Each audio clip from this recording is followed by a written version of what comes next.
Good afternoon, and welcome to our OPEA conversation regarding long-term care today, our lunch and learn session. We've got several different topics we're going to talk about, but before we get started today, just a couple of quick housekeeping details.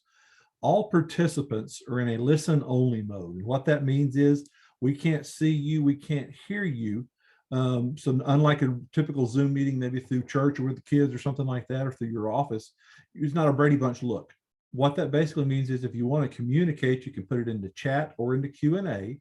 But at the end of the conversation today, if you don't feel comfortable doing that, we can stop the recording. Feel free to hold up your hand. We can unmute you and go about it that way as well. So my name is John Green with Association Member Benefits Advisors. I'm joined by Tony Deshay today. He's going to share with us a little bit about what's going on up at OPEA and talk to us a little about first of all, Tony, kind of tell us what's going on at the Capitol and talk about COVID kind of changing the way that we're getting back in person again.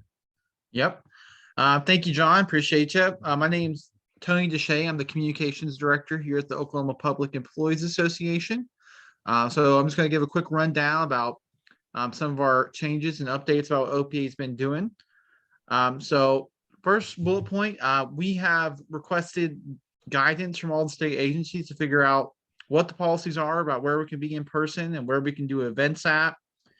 Just trying to get a gauge of what the policies are across the state with different agencies so we know how to best get in contact with everyone. A lot of the agencies have given us guidance that says, you can come back into the offices, just, either mask or social distancing, or we'll do virtual meetings, things like that. But every agency has been really receptive to us coming back to try and do some form of recruitment because we really haven't been able to get into the field to recruit people over the last 2.5 years due to COVID. And we're really excited to be able to get back in there and meet with y'all and see what's going on. I know that it's a little difficult sometimes to kind of get in contact with us. And sometimes it's kind of hard to, figure out who to email and what to say. So we put together this little form I'm about to put in our chat. Kind of just gives you a breakdown of a way, actually, it's just an easy way for you to get in contact with us. You go out there, you can fill this out. And you can request us to come visit a state facility. If you're a retiree and you got a group of friends that you'd love to have OPA come and meet with them, we'll come and meet with you wherever you're at, however you would like us to meet with you. So just fill out that form on that link that I just sent out. And we'll come to you, meet you where you're at, and make sure you have all the info about OPA and give you an opportunity to hear about what we're doing. So if you are filling out that form, like I said, we'd love to come see you. We'll work with your agency to figure out what the guidelines are for your specific agency so that we know how to best go about setting up that recruitment meeting. If it's a small group, we can also meet, at a diner or something like that. If you're in, Enid or something like that, we can go to the We2, meet there or wherever you'd like to meet at. We can meet off-site too. That's kind of why we have that option in the form to kind of put more info on there. If you'd like to meet somewhere off-site or maybe at a different facility or virtually.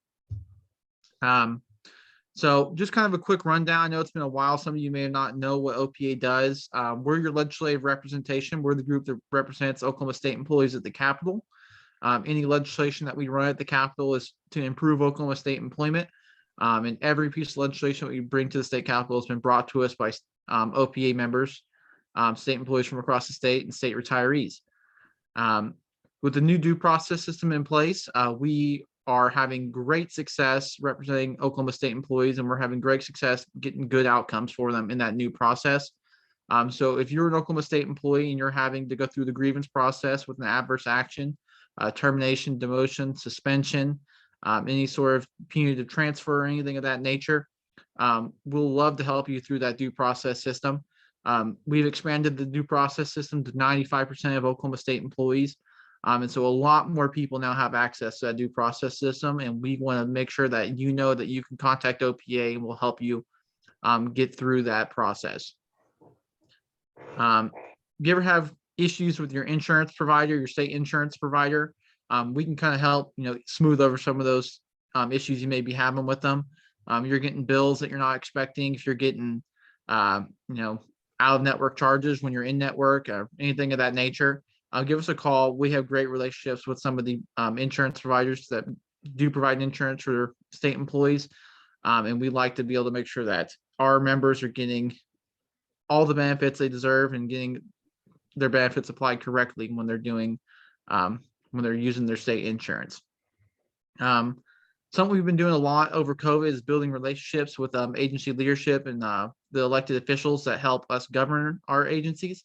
And so if you ever have issues or concerns about what's going on, or concerns about the direction your agency is going in, give us a shout. Let us know. We want to know your concerns so we know what questions to be asking leadership at the agencies. We want to be the connection between state employees and the agency leadership and the state legislature. And we love to hear your concerns, so make sure that we're representing y'all the best we can, and doing the best representation for Oklahoma State employees that we can do.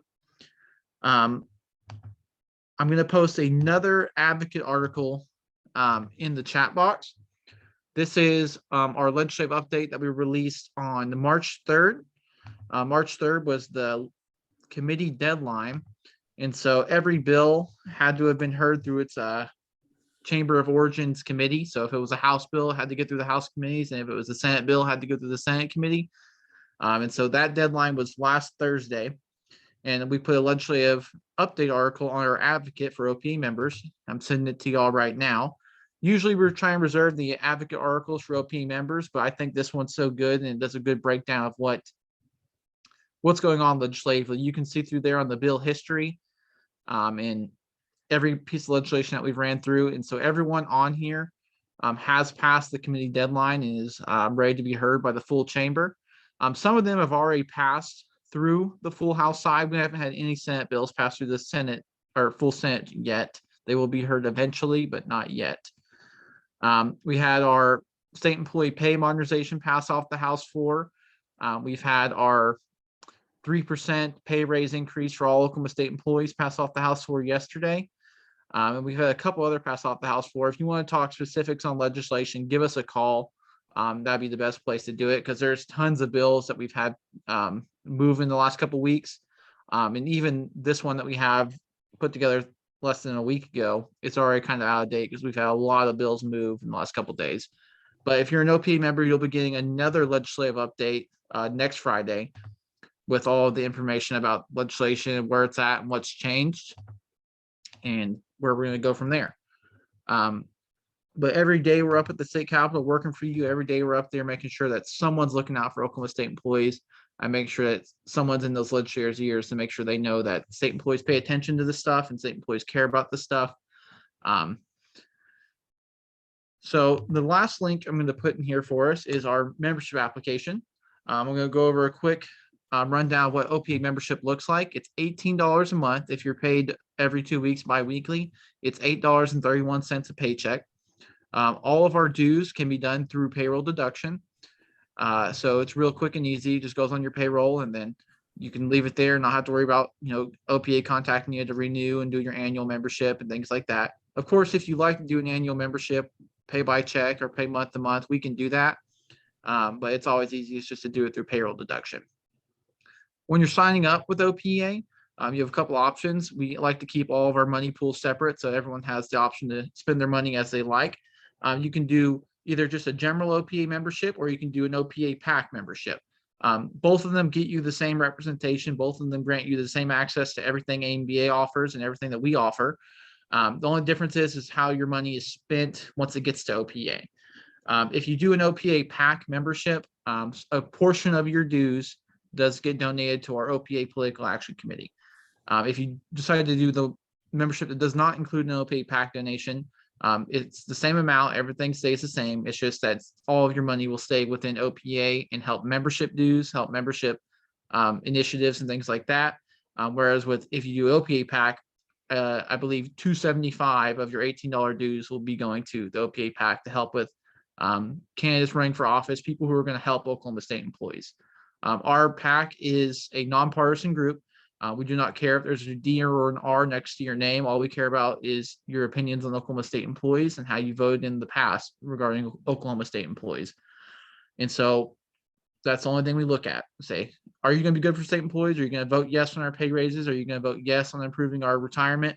If those answers are yes, and they've been good in the past, usually they can get our support from OPA PAC. And like I said, we do not care what your political party is. We care about your views in Oklahoma State employment. So I put that membership application link in the chat. We'd love to have you sign up as an OPA member. I know most of you here are probably already OPA members, but if you know anyone or you want to sign up your coworkers, please fill out that form that I sent, the first link I sent. I'll send it again just because I know we have a couple more people that have joined since. Fill out this form. We love to come to see people, love to come visit state agencies and see where people are doing and seeing how state employment's changed over the last 2.5 years. With work from home and everything has changed over the pandemic, we know our recruitment strategy has to change. We want to make sure that we're continuing to recruit in a way that works for our members and works for Oklahoma State employees. So please take some time to fill out that link to allow us to come visit you, allow us to come see what's going on and get to know you better. If you have any questions about anything I talked about today, I'm gonna put my email in here. It's just tonyd@opa.org. Send me an email. I'd love to answer any of your questions about recruitment or about what OPA is doing at the Capitol or legislation. We'll answer any questions you have regarding any of those things.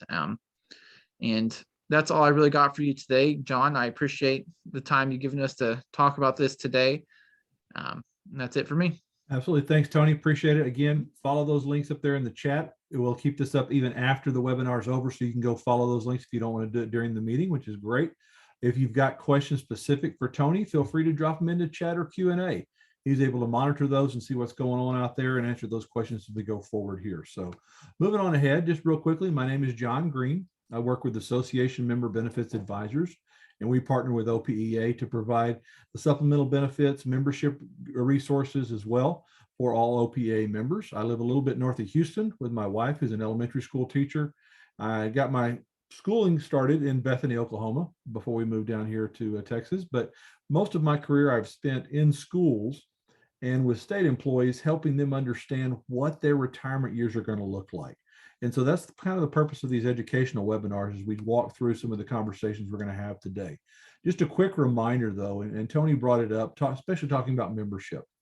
OPEA represents you in so many different ways, not only at your work site, in terms of grievances, in terms of membership growth, things of that nature, but they also are always watching out for those legislative bills that impact your pension, things that you're working for. We've got some retirees on the call today.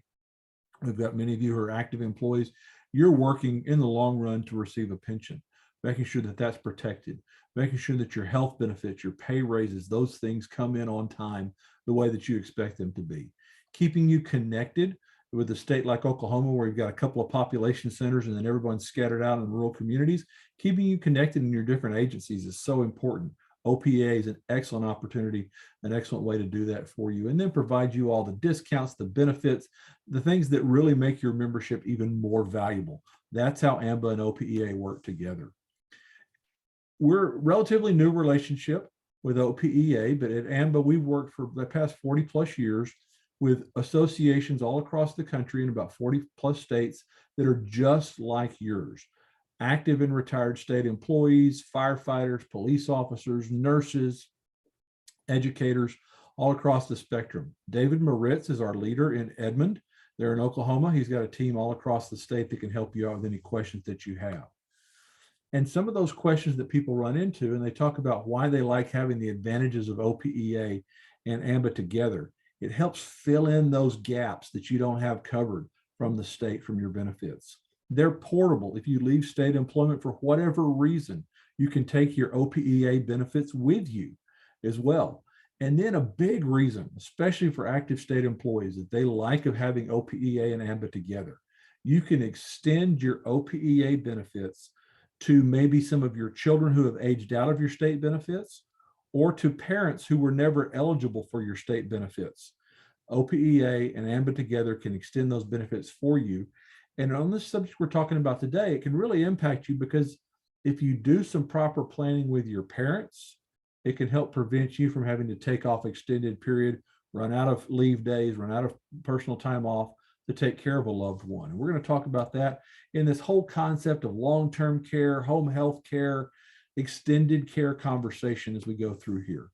Our goal today is to kind of discuss the myths and facts around that type of care, discuss the need for it, the traditional components of a long-term care policy, and then kind of help make the most of your endorsed options through OPEA.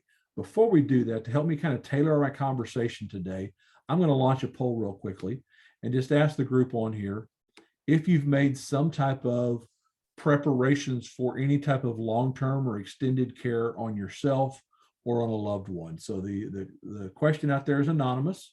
Feel free to answer that poll question, and it'll kind of help me direct my conversation today. So feel free to jump in and answer that question there. We'll just leave it open for about 10 more seconds, and then we'll move forward. All right, last call out there. I'm going to share the results. And it looks like most of our group, or all the group that has answered, does not have some type of a long-term care plan. And I applaud you for joining this educational lunch and learn today. We're going to talk about maybe some of the reasons why you may want to consider it, show you what the state does and doesn't offer, talk about even in your later years what Medicare may or may not cover, because there's a lot of myths that are out there as well. And I want to have this conversation because in the past, certain entities, whether it be public institutions, schools, private employers, things like that, they offered long-term care insurance as a benefit, an optional benefit that you could get through your place of employment. The state of Oklahoma does not offer that benefit in any way, shape, or form through any of your plans that you have offered there. So over the past 2 decades, or back in the 90s up into the year 2000, we saw a significant increase in people purchasing those policies because they saw their parents or their grandparents have that need.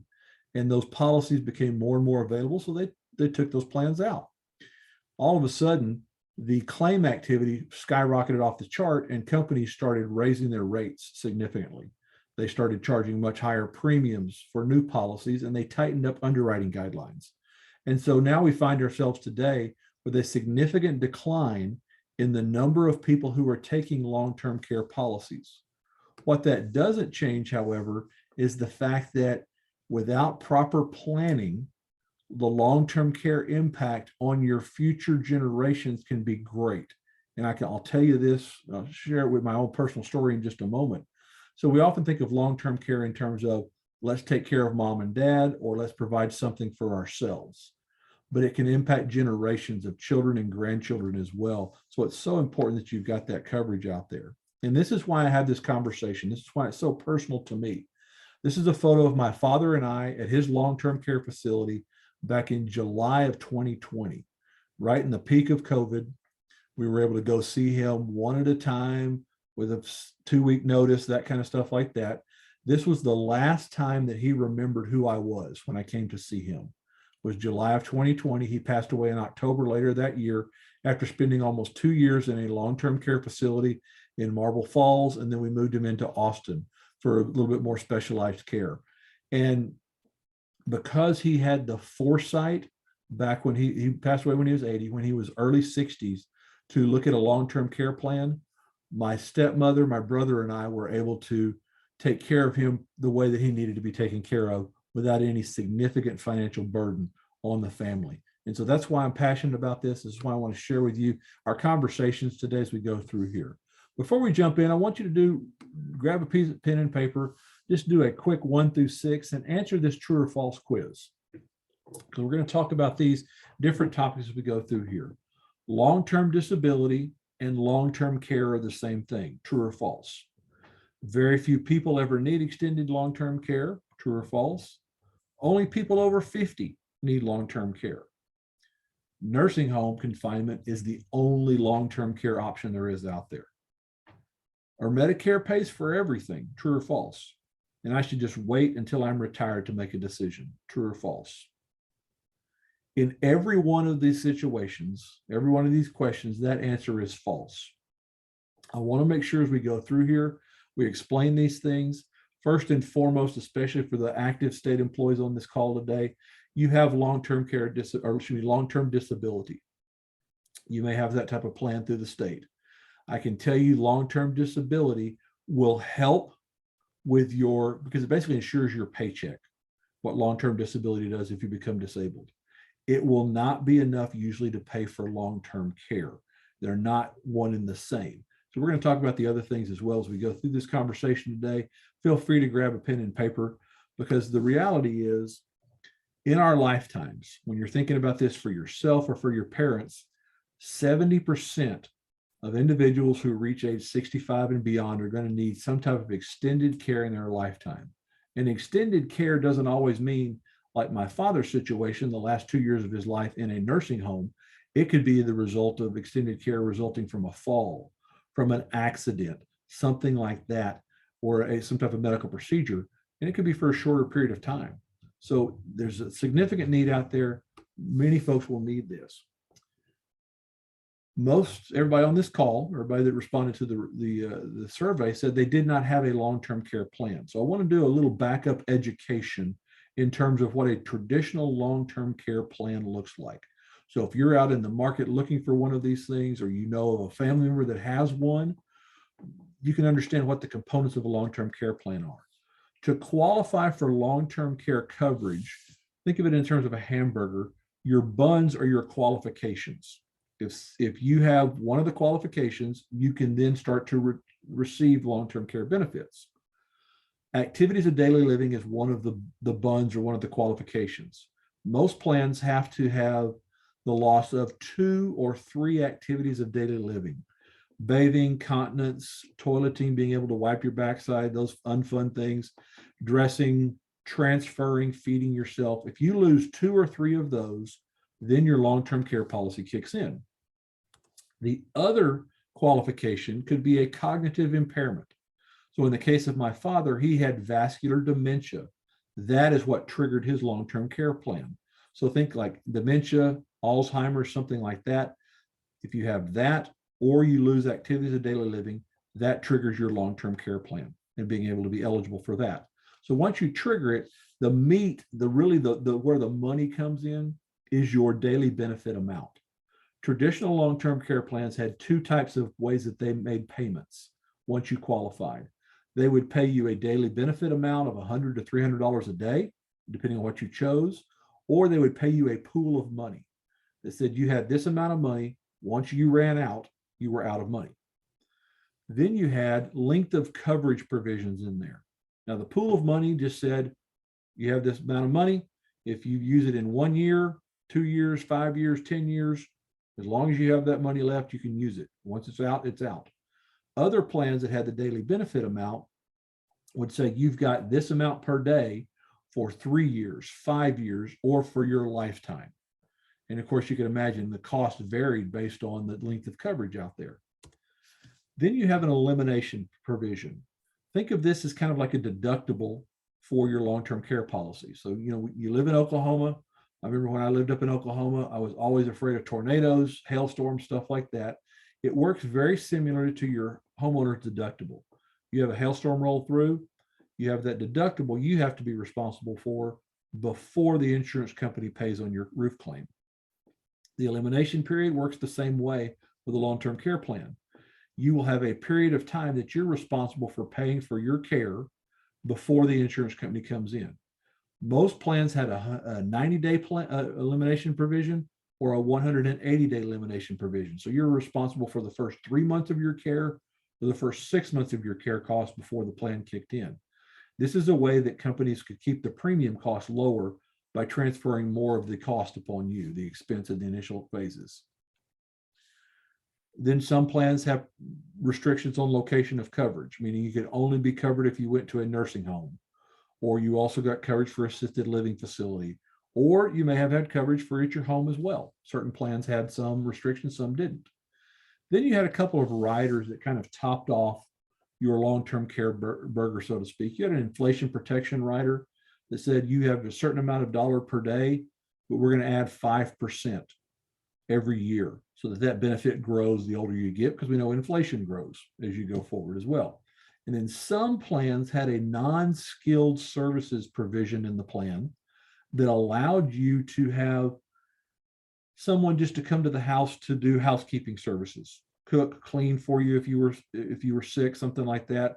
Or in the case of my father, in the early stages of his dementia, my stepmother was still working. She needed to sleep at night.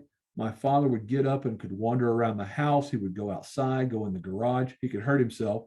The long-term care plan was able to provide for someone to just sit up with him at night, to stay awake while my stepmother slept, just in case my father went somewhere. It wasn't a licensed skilled nurse. It was just somebody to stay up with my dad, for lack of a better term.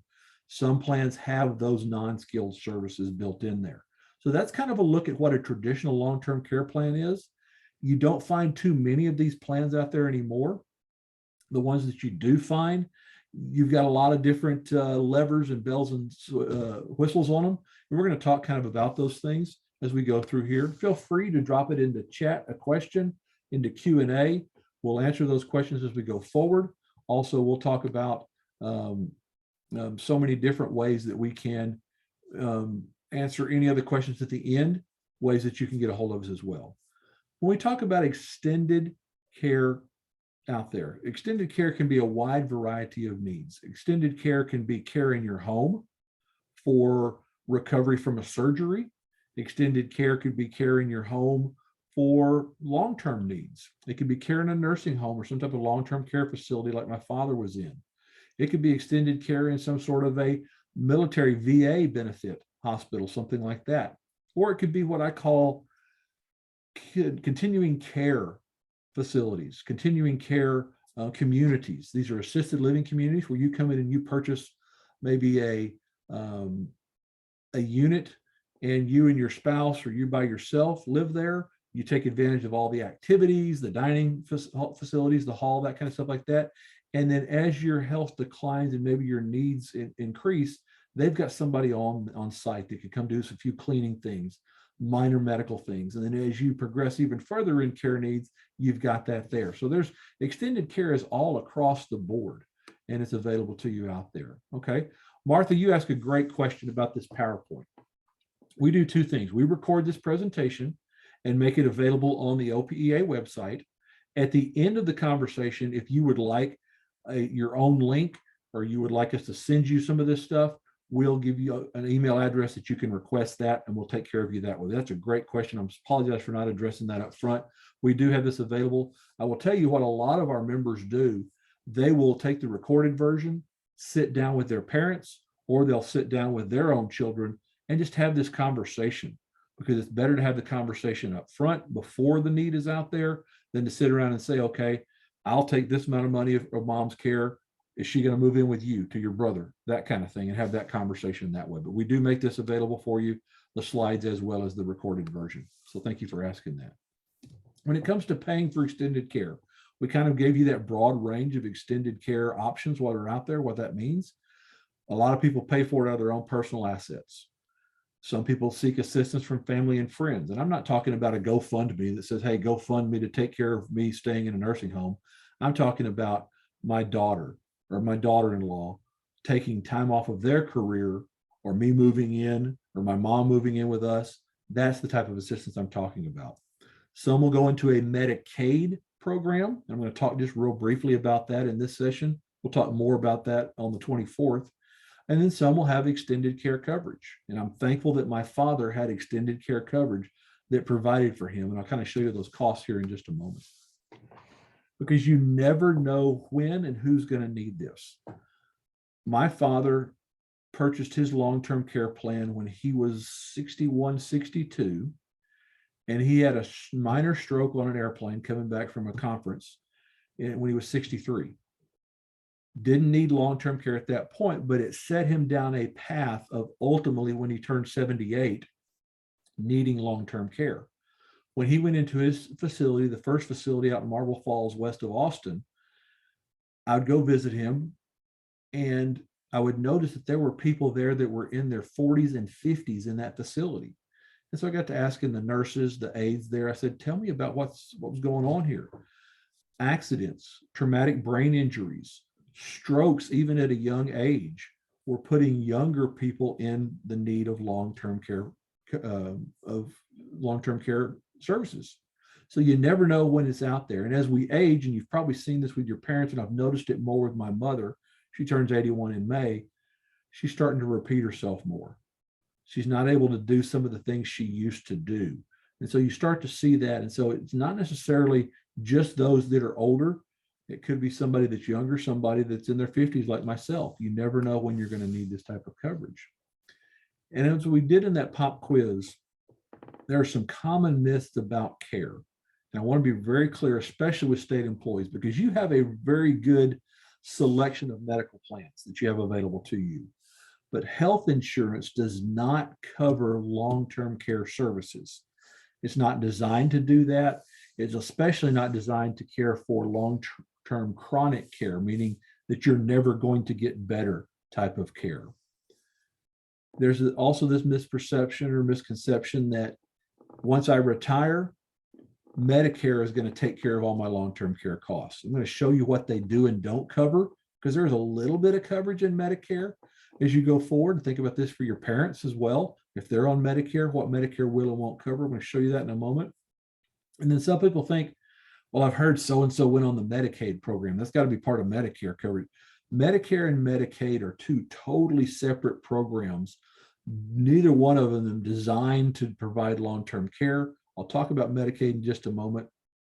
And then I kind of address that I'm too young to buy situation, because even if you're 50 or below 50, there are some opportunities. There could be a situation where you may need care. And by that time, it's way too late. And I'll tell you, in the case of my situation, because my father was diagnosed with dementia, because that's now part of my family history, medical history, it makes it more difficult for me to purchase long-term care because of family history. So sometimes if you can do it before that family history pops up, then you can take advantage of it that way.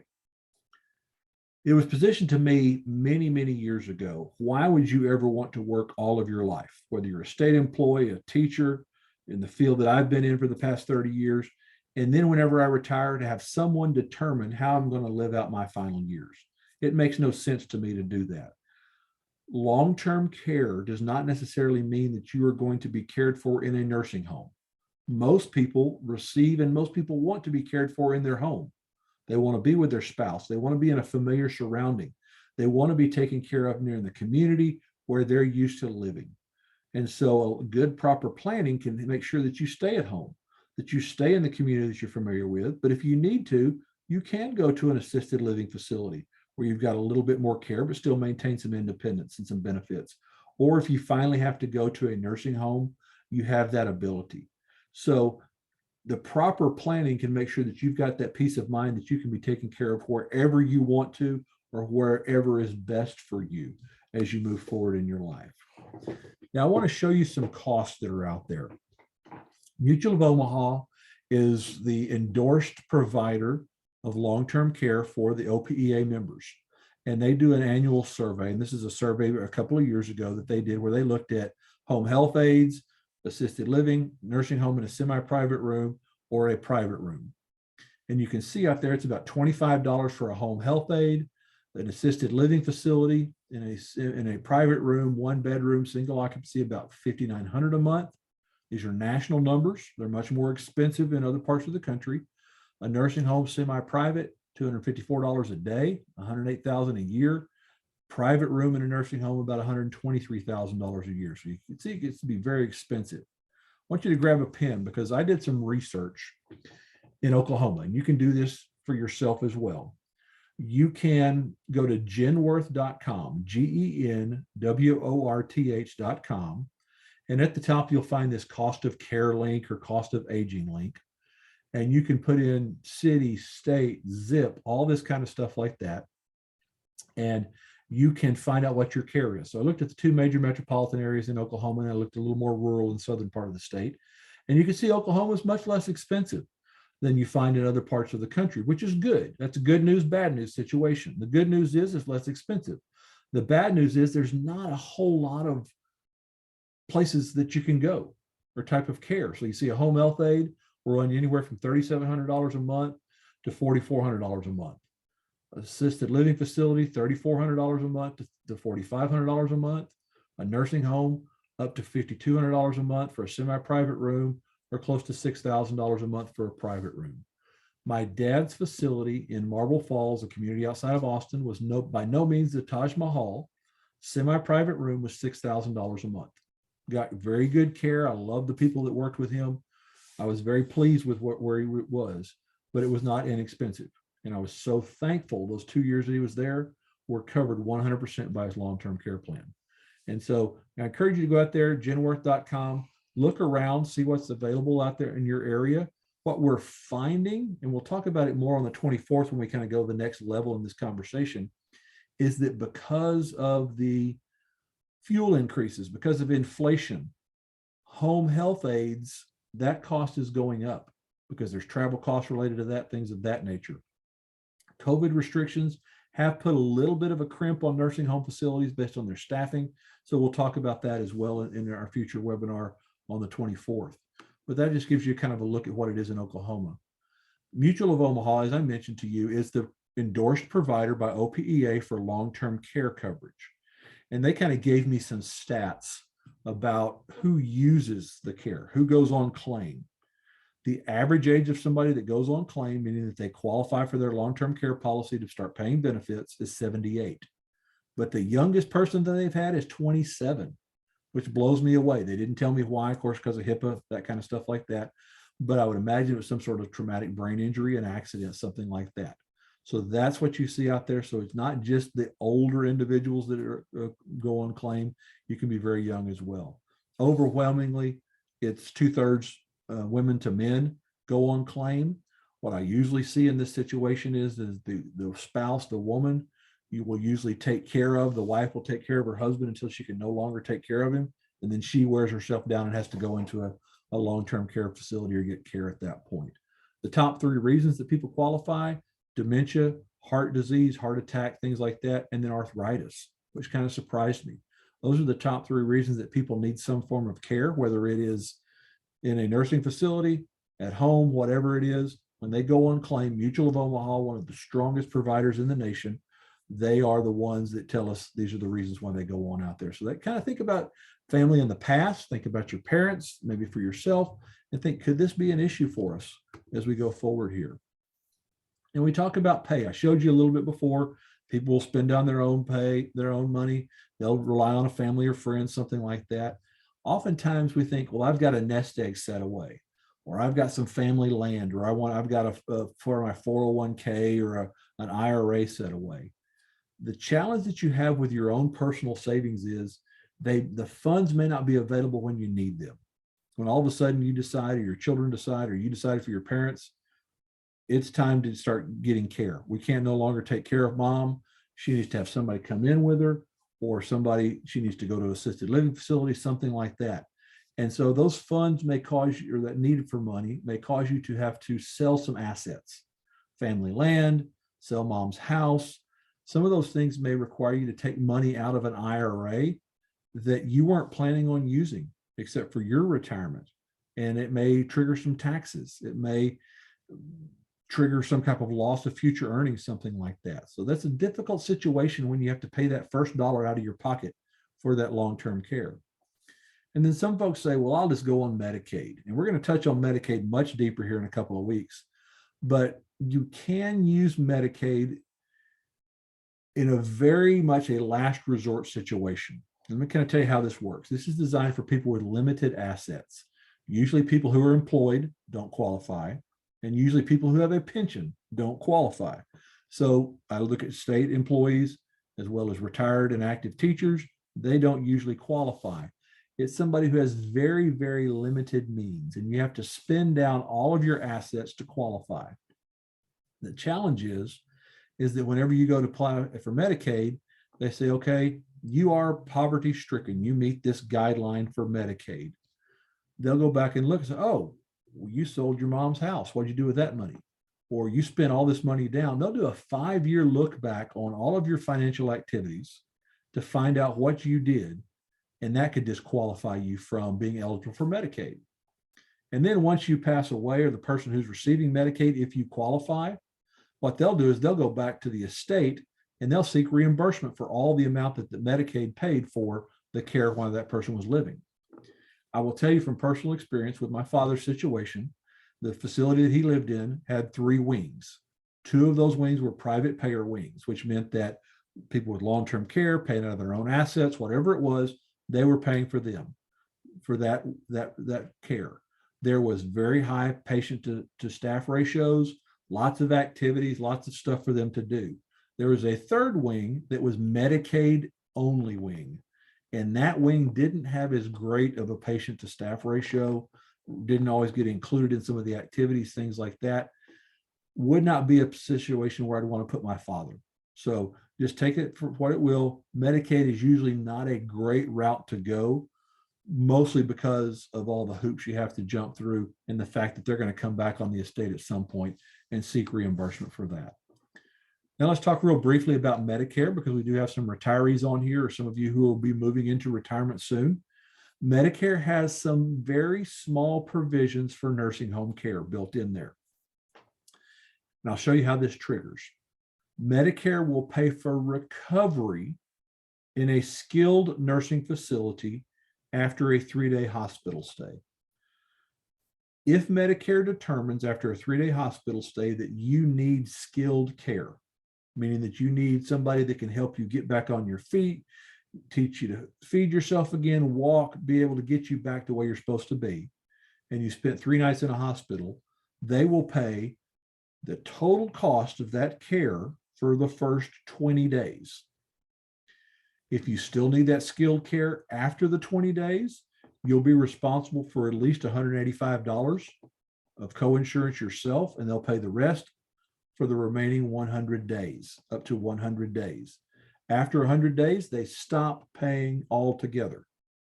Okay, so Medicare does pay for some sort of skilled care, not chronic care. If they determine 20 days in, you're not getting any better, you're always going to be in this situation or worse, they will stop paying at that point, and it's all your responsibility. So Medicare does pay just a little bit. Now, what Medicare has done lately is change what qualifies as a 3-day hospital stay. Every procedure that is done in a Medicare reimbursed hospital facility has a billing code. And that billing code says this is the type of procedure that was done, and this is the expected aftercare plan. If that type of procedure is coded as an inpatient procedure and you stay 3 days and you need the skilled care, then Medicare follows that protocol, like I told you, where they pay the first 20 days 100%. You pay the copay for the balance of that up to 100 days, and then they stop. However, if Medicare determines that your procedure going in, and they will tell you this, is only an observation procedure, you still may be spending 3 nights or more in the hospital, but your procedure does not qualify for any of those skilled nursing care after the procedure type of recovery services. So to give you an example of how this is working now for Medicare patients, and again, most people on this call aren't Medicare, but think about your parents, think about yourself in the future. Say, and I'm just going to use these as examples, these are not specifically the procedures. Say you had a knee replacement surgery 4 years ago on your left knee. That particular code, Medicare said, that is an inpatient procedure 4 years ago. You get out, you go to a rehab facility, they work on you for 20 days, you're back in, you're ready to roll, you're ready to rock and roll. They cover it. Now Medicare, and they do this every year, they add thousands of procedures, thousands of those billing codes, and take them from inpatient status to observation status. Now you go in to have your right knee replaced. That code, that procedure is now considered observation status. You stay in the hospital the same 3 nights. You need the same skilled care to get back up on your feet, no pun intended, and get back where you're walking, moving around, and okay to take care of yourself and do all those activities of daily living. But because it was coded as observation status, you get 0 amount of skilled nursing care coverage from Medicare. So same procedure, Medicare changes their billing codes. You don't have the same aftercare benefits. You're responsible for all of those. Medicare does this to the hospitals. That's the way that they keep their costs low, especially from the readmittance procedures and the readmittance reimbursement rates. If hospitals don't follow that procedure, they lose Medicare funding on all of their procedures.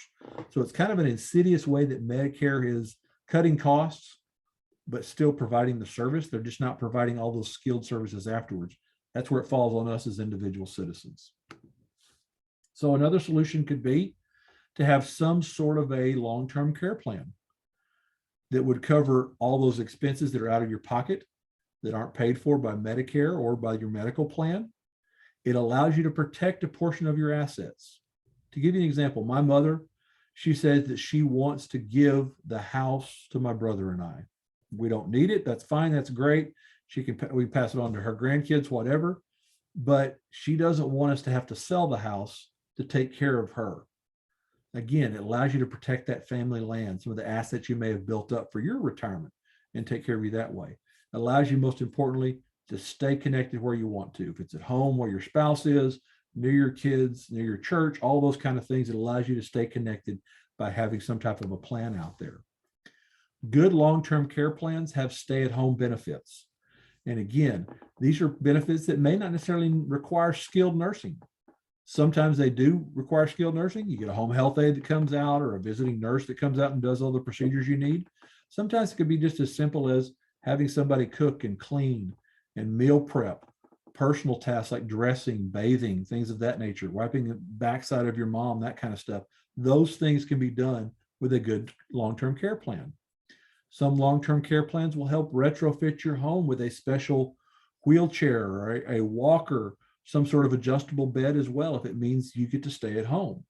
My favorite type of plans have a home modification provision in them that say, if we can put in some ramps, or maybe retrofit your bathroom with some pull bars, things like that, or maybe widen some doors so you can move around more easily and keep you at home, they'll pay for that.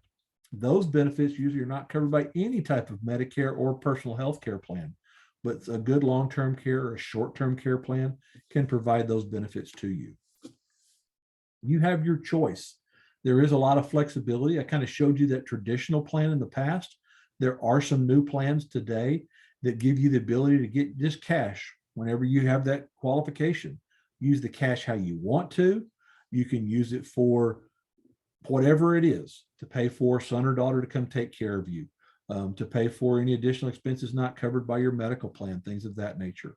Or some plans are simply reimbursement, that once you go to a nursing home facility or you start to have a home health aide that has to come out 3 days a week, they'll simply cut a check to that facility or to that home health facility, home health care provider to take care of you that way. So it allows you to take care however you want to financially. You've got the procedures and the ability to get the plans the way you want to. As you get older, and I love speaking to active employees, and this is why, just like myself, the older you get, the more expensive and the more difficult it is to qualify for long-term care coverage. I am thankful my father took out his plan when he was 61 and still working, because by the time he was 63, he was not eligible to receive any type of long-term care coverage. As we get older, and you see as you get over 75, and I don't know if we've got anybody that old on this call, it's about a 50-50 chance you're going to get qualified or not. So it's a little bit more difficult the older that you get to qualify. And the older you get, the more expensive it can come. Don't worry about these numbers on this screen. This is really just to show you that the longer we wait, the longer or the more expensive the plans become. And there's different type of plans that are out there as well, and we can help you out with that. There are other options beyond just long-term care that may fit your budget more. They may fit your the amount of coverage that you need. We're going to talk about them more in depth on the 24th when we discuss this more in greater length. There are plans that are shorter in terms of coverage. Maybe it's something to where you say, you know, if we can just keep mom home for one more year while we sort out the finances or prepare to sell her home, something like that. There are shorter term plans that are out there. There are plans that just cover elimination periods. Some plans that allow you to stay at home full time and not have to go to a nursing home, stuff like that, as well as non-skilled services. These are my favorites that allow you to have somebody just come in and befriend a parent, take care of some of those housekeeping duties, things like that. And as a state employee, that type of care may allow you to continue to work, to build your retirement, to provide for your family without having to take time off, and know that mom or dad are taken well care of while you're at work, and then you can go see them after work. So there's a lot of other options that are out there from OPEA. we can help you with that. We're going to talk about this on the 24th. So I encourage you to come back on the 24th. Tony and Chancellor will share some of the legislative updates. And then on the 24th, we're going to talk about that, I guess I want to say, more uncomfortable conversation that if your parents or a spouse needed care, and what would happen to your job? How long could you hold out in terms of PTO? Would you have to quit? All those kind of uncomfortable conversations, or that uncomfortable conversation when you're sitting around at the family reunion or at a holiday and you say, you know what, mom's going to need to be taken care of pretty soon. What do we do? Who's going to take care of mom? Who's going to pay up? Who's going to move in with her? That kind of stuff. We're going to talk about that more in depth, talk about what happens if you get disqualified or you don't qualify for long-term care, or what other options are out there that OPEA endorses for you. So, okay. We will talk about those. So make sure you pay attention to the registration emails, social media. Tony puts those things out there as well as we wrap up the first quarter. This time of year is so important that you let your coworkers know. We're starting to come back in the office. Legislative season is in full swing right now. The more people we can get to know about OPEA and about their benefits, about the legislative advocacy they do, the stronger numbers we have. Invite them to these webinars. Invite your children and or your parents to these webinars. Let them learn about your benefits through OPEA and some of these topical issues that can protect them as well. This is a great way to do so. So, all right, I'm going to stop recording now and open it up for questions.